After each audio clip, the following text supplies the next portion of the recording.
Si A adalah orang miskin. Dia muak dengan kehidupan yang serba kekurangan. Sementara si B adalah anak orang kaya sejak lahir. Dia hidup berlebihan hanya saja kurang kasih sayang dari keluarga. Suatu hari si A dapat sendok emas dari nenek misterius. Si A makan pakai sendok itu di rumah si B. Tiba-tiba Magic bermain. Si A tukar nasib dengan si B. Si A jadi orang kaya.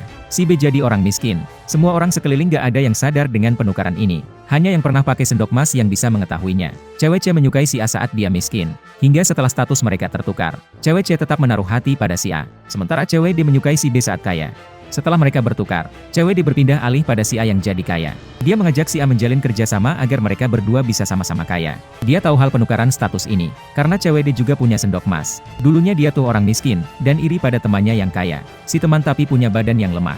Cewek D pun tukar nasib dengannya. Hari itu ayah miskin si A cedera. Si A menyesal telah tukar nasib ninggalin orang tua. Dia mohon nenek misterius kembalikan statusnya. Si A kemudian kembali lagi jadi miskin. Otomatis si B juga kembali kaya. Berjalannya waktu, setelah ayah si A sembuh, hidup mereka kembali dikejar utang. Si A tergoda lagi untuk kembali pakai sendok emas. Sekali lagi dia berubah jadi kaya. Si B pun berubah jadi miskin.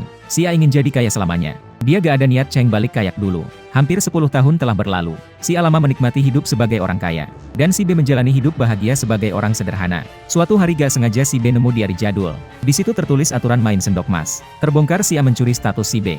Dia pun kemudian melabrak si A. Si A merasa ketakutan. Mereka pun berantem di hari ulang tahun. Padahal si B gak ada niat klaim balik statusnya. Si B bersyukur dengan keadaan yang ada. Sementara cewek C mengetahui kronologi si A. Namun dia tetap mencintainya dengan setia. Berjalannya waktu cewek D gak sabar. Dia tagih janji si A yang mau menikahinya. Tapi si A mencintai cewek C. Dia gak sanggup menikah dengan cewek lain. Cewek D marah. Dia kemudian memberikan sendok emas pada ayah si A, dan menceritakan semua kronologis itu. Barang siapa makan pakai sendok emas si A, maka dia bisa melihat apa yang pernah terjadi pada si A sebelumnya. Ayah si A sangat syok dengan semua ini. Sementara ayah si B yang kaya ternyata bukan ayah kandung yang asli. Ayah si B juga punya sendok emas. Dulu dia miskin, punya teman kaya si A, yang memang ayah kandung sesungguhnya si B. Ayah si B tamak, dia menginginkan harta si A. Dia pun makan pakai sendok emas, dan menukar nasib dengan si A.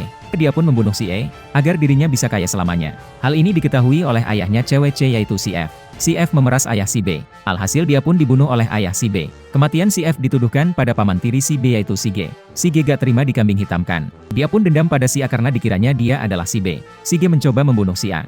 Ayah si A tiba-tiba datang menolong anaknya. Sehingga ayah pun meninggal. Si G pun pulang ke rumah tanpa dosa. Sampai rumah ayah si B panasin si G bahwa kakak kandungnya yaitu emak tiri si B. Itu ternyata bukan kakaknya, melainkan emak kandungnya. Si G shock. Selama ini kakak tersayang ternyata adalah emak asli. Si G pun bunuh diri. Emak tiri si B sangat sedih dan dendam pada suaminya. Si G adalah anaknya dengan suaminya sendiri di mana waktu sebelum tukar nasib dengan si A. Ayah si B kemudian dipenjara dan diracuni perlahan-lahan oleh istri sendirinya. Dia kemudian baru tahu ternyata si G adalah anak kandungnya. Penyesalan selalu datang terakhir. Sekarang sudah habis waktu batas terakhir penukaran status. Si A gak bisa ceng status lagi dengan si B. Si A akan terus menjadi kaya. Dan si B akan terus menjadi orang biasa. Hari itu si A pulang rumah kemas-kemas. Pas si tukang kebun H datang ke rumahnya. Ternyata si H juga punya sendok emas. Dia pun numpang makan di rumah si A. Pada saat si A mau minum jus yang sudah diberi racun oleh pembokatnya. Pas pulak si H selesai makan pakai sendok emas. Detik itu juga si A dan si H ceng status. Si A berubah jadi tukang kebun. Dan si H jadi orang kaya. Si H kemudian marok dan meminum jus yang ada di meja. Seketika si H langsung tewas di kamar. Semua orang mengira si A sudah meninggal. Gak ada yang tahu atas penukaran status terakhir ini. Beberapa tahun kemudian, si B jadi penulis komik terkenal. Keluarganya yang miskin sudah mulai hidup enak. Cewek D pun telah menikah dengan cowok lain. Cewek C tetap kerja sebagai jurnalis. Suatu hari dia bertugas wawancara pada seorang tukang kebun yang sukses. Pas ketemu si tukang kebun itu, ternyata itu adalah si A yang sudah gak punya ingatan dirinya sebagai si A. Melainkan hanya mengetahui dirinya adalah tukang kebun. Cewek C rada surprise melihat si tukang kebun ini auranya mirip dengan mantannya. Tamat. Habis nonton drama ini, nonton rekap serasa naik roller coaster. Kepala ini masih puyeng sampai sekarang. Kesimpulannya, jangan sembarangan minum jus di rumah orang tanpa izin. Akibatnya bisa menjadi fatal.